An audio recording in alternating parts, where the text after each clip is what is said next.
কক্সবাজারের উখিয়ার রোহিঙ্গা ক্যাম্পে ভারী বর্ষণের ফলে পৃথক ৩টি পাহাড় ধসের ঘটনায় নারী শিশু সহ ৮ জন নিহত হয়েছেন। সোমবার দিবাগত রাত ১টা ১০ মিনিটের দিকে উপজেলার পালংখালী ইউনিয়নের ১৫ নং জামতলী ক্যাম্পের D6 ব্লকে আশ্রিত রোহিঙ্গা মোহাম্মদ কামাল হোসাইনের বসতঘরের ওপর মাটি এসে পড়ে। এ ঘটনায় কামাল হোসাইন ও তার স্ত্রী হুমায়রা বেগম এবং পুত্র মোহাম্মদ আনাস এর মৃতদেহ উদ্ধার করা হয়েছে। বিষয়টি নিশ্চিত করে উখিয়া ফায়ার সার্ভিস ও সিভিল ডিফেন্স স্টেশন কর্মকর্তা ডলার ত্রিপুরা বলেন, খবর পেয়ে ঘটনাস্থলে ফায়ার সার্ভিস কর্মীরা উদ্ধার তৎপরতা চালায়।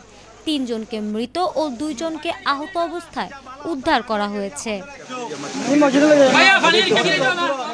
উপজেলার রাজাপালং ইউনিয়নের কুতুপালং ৭ নং রোহিঙ্গা ক্যাম্পের D7 ব্লকে রাত ১টা ৪৫-এর দিকে পাহাড়ি ঢলে আসা মাটি চাপায় একরাম নামের ৭ বছর বয়সী এক রোহিঙ্গা শিশুর মৃত্যু হয়।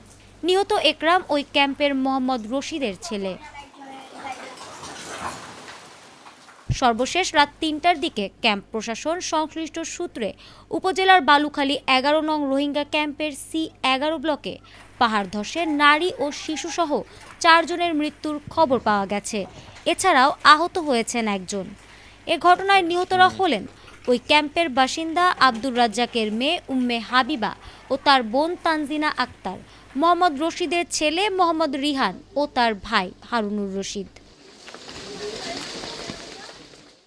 অন্যদিকে কক্সবাজার শহরের ১২ নং ওয়ার্ডের ছাত্তারঘোনা এলাকায় পাহাড় ধসে আলী আকবর নামের একজনের মৃত্যু হয়েছে। এ সময় পাহাড় ধসে চাপা পড়ে একই পরিবারের ৩ জন। স্থানীয়রা ৩ জনকে উদ্ধার করে। এ সময় আলী আকবরের অবস্থা আশঙ্কাজনক হলে কক্সবাজার সদর হাসপাতালে নিয়ে আসা হলে কর্তব্যরত চিকিৎসক তাকে মৃত ঘোষণা করে।